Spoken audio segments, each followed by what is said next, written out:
welcome back. Today is not Thursday. Last night went just a little too late to throw this recording up to, so today is Friday, but we're reporting on what happened the very last day of the session. And like I put in the title, it was like driving with a teenager. And what I mean by that is if you've ever driven with a young person, they're on the gas and on the brake and on the gas and on the brake. And that's what it felt like all day, between let's go, go, go to let's saunter, let's take some time to just have some fun discussion. So lots to talk about. Let's get into a high-level view. Today, over the course of, over the course of the session, they got through 129 bills.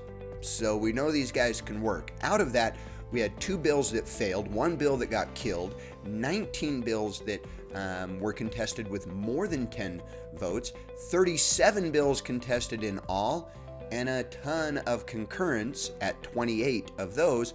So really about 101 bills that we got through. So let's jump right into it. The morning session went fast and not too much action. So 36 bills, 7 of which were circled, 6 opposed, and 10 with more than 2 votes. So the 2 that were opposed was SB 220, and that was the Confession of Judgment Amendments, and that had 17 votes that came out in opposition. And this was going to allow parties to enter into a confession of judgment before a default, except in employment contracts and certain consumer credit contracts. We also had SB 173, which was this one we've talked about before, disrupting legislative or official meetings. It came back to the House to concur with the Senate, and it received 30 votes in opposition. An interesting thing I also wanted to touch on was this phenomenon that typically goes on in the House, not so much in the Senate, called board watching. And board watching is when a legislator or your favorite legislator, whomever, is having a difficult time figuring out what they should do, so they delay their vote in order to watch and see how other people are voting. Now, this becomes really, really obvious when you have a particular legislator who will cast a vote, green or red, and then as the board starts to materialize with those voting for and against, will quickly change their vote to match a friend or match someone else. Again, are they up there to listen to the rest of the group, or are they up there to listen to we the people and the constituents? You know where I stand on that one. The afternoon session, we jumped back into it with 39 bills flying through. 13 of those were contested, but only 6 of them with more than 10 votes. But we did have our first bill that failed. And then 11 of those were concur bills, so about 28 bills in the afternoon. And the afternoon went pretty long, all the way up until about 6 o'clock. The first one was HB 377. This was healthcare funding amendments. Just to concur, 14 people didn't like that. We had SB 174. Interesting one here. This was the abortion prohibition amendment. That's that trigger bill we've talked about before from Dan McKay. And in here we had not all, but a lot of the Democrats wanting to stand up and talk about how abortion is health care. It will hurt women, and women will die. A medical diagnosis and all of this non-guarantee, and how is it possible that the government can even rule on this, was the argument over and over. They also asked about the morning after pill as well as contraception. Well, the bill is pretty specific because it talks about after implantation, which takes about 3 to 5 days. So contraception morning after pill would still work. And so off we go. We had, and the reason why I think this is interesting, we had 14 people oppose it. However, we had Ward, who is a Republican. We had Ballard, who is a Republican, a female Republican. We had Dunnigan, who is a Republican. We had Hall, who's a Republican and a doctor. And we had Winder, who likes to call himself a Republican as well. And all the Democrats opposed it.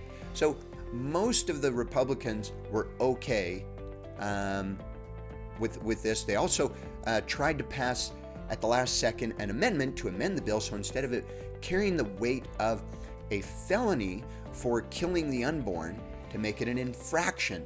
And those same Republicans that I listed off before voted in favor of that amendment. Terrible stuff. If these are your representatives, get them out. SB 212, special license plate. This went through uncontested. Why do I bring it up? Utah values. So I'm not against special license plate amendments, and this is one to actually help out and draw recognition to the Latino community that's here in the state of Utah. The design is based on the Day of Dead, which is a big, colorful skull. Fun, whatever, I don't know, but should that represent the state of Utah? We have Ski Utah, we have Delicate Arch, and now a skull. Strange to me. SJR 12, Joint Resolution Regarding Construction or Demolition. This had 29 people opposed. This one was going to request the Utah League of Cities and Towns and the Association of Counties to make recommendations as to the local ordinances addressing diversion rates and reuse of construction and demolition materials available to their members. What does that mean? Well, it means that instead of the county having control over construction and demolition and materials, where they go, what is used, now we're going to be deferring to bureaucrats to simply, well, we're some bureaucrats. These are not even elected people. There's just a special interest group in Utah League of Cities and Towns, which from what I've been able to research, do not have our best interest at heart. They have their own interests at heart. SB 198 is substitute teacher training requirements. This one actually failed 21-49. They were trying to make training required for the county and district to train these temp teachers, so from a temp agencies, and this was going to be required. The trouble with this bill sounds great, but it doesn't define the training. It says they are going to be required to get state training, but it doesn't say what it was. So rightfully so, it failed. We then had SB 205, eminent domain modifications. 29 people didn't like it, and this was going to be a notice that would go out to all owners with the default to property as whole and not separate. So if there were, say, a large chunk of land and there was 80% owned by one person and 10% owned by one person and 10% owned by one person, the city may just send out a default for the 100% area as default, not looking or recognizing that there could be multiple owners. And it also had the exact language that would need to be included in that notice. HB 222 was Smart Start Utah Breakfast Program. That came back just to concur. If you remember, this was if you serve lunch, you gotta serve breakfast. Here's the thing, if you like school lunch, which most of these Republicans and Democrats who voted against this provision, then don't be surprised when that lunch is not free. And what I mean by that is that lunch is coming from the state, and the state is now saying if you serve lunch, you have to serve breakfast. So is it right to oppose and say, yes, we want to make sure that schools have local authority and local control? Absolutely. Up to the point where you are now taking money from the state, that has a hook in it, right? Think of the fish that you catch. Looks great with the worm, but you get the hook. Not fun. HB 233, Natural Resource Legacy Funding Amendments. 17 didn't like it. This was to concur with the Senate. If you remember, this was Casey Snyder's very strange bill that was actually going to fund a very good interest with depleted uranium coming to the state. So rightfully so, the Senate took that out and made it as a federal grant gift instead of using depleted uranium, to which Representative Snyder, who used to work for Rob Bishop, was not happy about that at all. In the evening session, we had 50 bills. So here we went. We had 18 of those contested, and 11 of those that were contested were done so with more than 10 votes. We had an interesting thing because, yes, one bill failed, but there was also a bill that got killed. And we haven't even been able to really talk about that on these reports, so we'll touch on that in just a second. So hang in there. It was a long night, and hopefully you guys appreciate the fact that I fought through 129 bills to bring you all of these details. And again, if I go too quick, please check below. I've got all of the data that we're going through right now. So SB 213 was a sepsis protocol. Now, none of us like sepsis. Of course, it's a medical issue.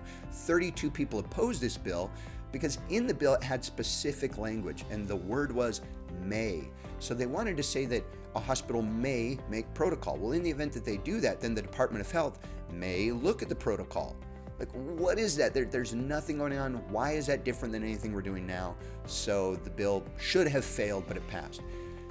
HB 364 came up. We've talked this one till it's blue in the face. The abortion revision, when it was over at the Senate, it received an amendment. That means it has to come back to the House to concur with what happened at the Senate.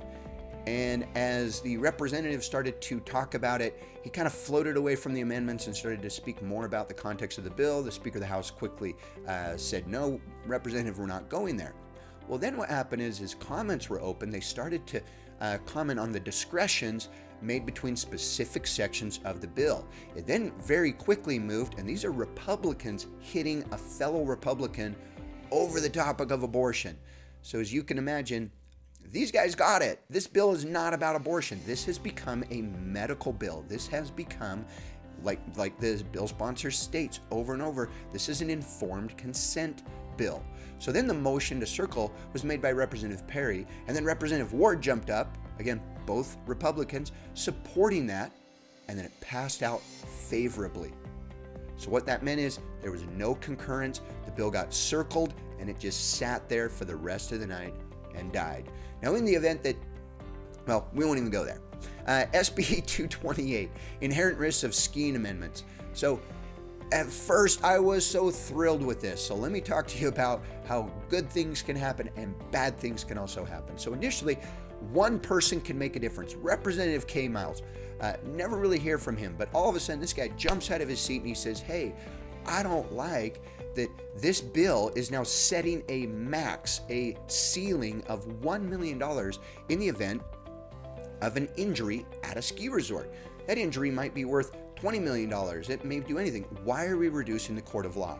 So it went all over the place. And you can imagine, talking ski resorts, the room was full of lobbyists and others that had the ski resort's interests at heart, not ours.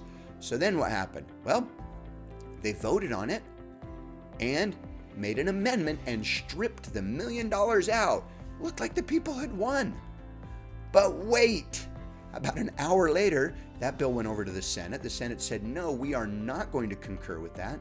So what happened? The House motioned to rescind. Rescind meaning that they were going to remove that amendment, basically putting the $1 million ceiling back on. So even though it had only 10 in opposition with the amendment out, it only got 18 in opposition. I don't know if these guys fell asleep or if they got the phone call from their money guy saying, hey, you gotta vote for this or I'm not going to cut your campaign check anymore. All of a sudden it was like, let's waste time. And from 9:30 to almost 10:30, a solid hour, we were talking about a resolution on sports commission. We had Representative King that got to go up and at the podium and be the speaker pro tem, and how fun it was. Just wasted time. HB 23, tobacco and electronic cigarette amendment. 12 people didn't vote for it. Interesting, because as this has gone through the legislative process, check that one out, HB 23, it's actually been just stripped to smithereens. So a lot, if not all, of the co-sponsors for that bill dropped off because it's no longer what they thought it was. SB 239, refinery sales tax exemption. This is for this new Tier 3 fuel. And for those that are making that, they're going to receive a sales tax exemption. And it did get changed on the House floor from 4-year extension to do this to only 18 months. SB 118, we're almost there, stay with me. SB 118 was a Tech Summit expansion amendment. This had 24 in opposition, and it was going to cover anything that is not a conference. And it's going to get money from the Industrial Assistance Account, percentage and flat rate for those over 10,000 participants. So, do we like bringing people to Utah? Yes. Do we like that opportunity? Yes. Should government play a role in that? No, that's not where our money should be used. If these private industries want to do that, we appreciate private industries doing that. SB 242, we tried once again. Almost every year this bill pops up, and it is a charitable drawing amendment where we want to make charitable drawing is not a raffle, which means it's not gambling, which means we could do it in Utah.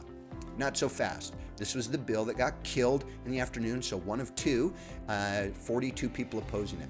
We had SB 248 was the last one to receive opposition, and this was going to allow a court to modify probation to include a period of time served in a county. 23 people didn't like that.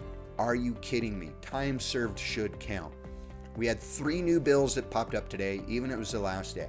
So let's talk bill count. Head down below as I read through this. So we had 510 bills that passed this year. Last year it was 574. On the House floor, we heard or debated 791 bills, and we had 219 bills contested. You can check out the count below. The other thing I'll be posting, and please make sure to come back, is I just haven't had time to post it with everything else going on, but I did do a tutorial on the Utah legislative website, how to use it, how to navigate it, how it is that I was using it this session, some things that I found out and what I like. So again, thank you so much for tuning in for the 2020 legislative session, and go contact your local legislator, and let's make sure that we the people's voice is heard. Thank you.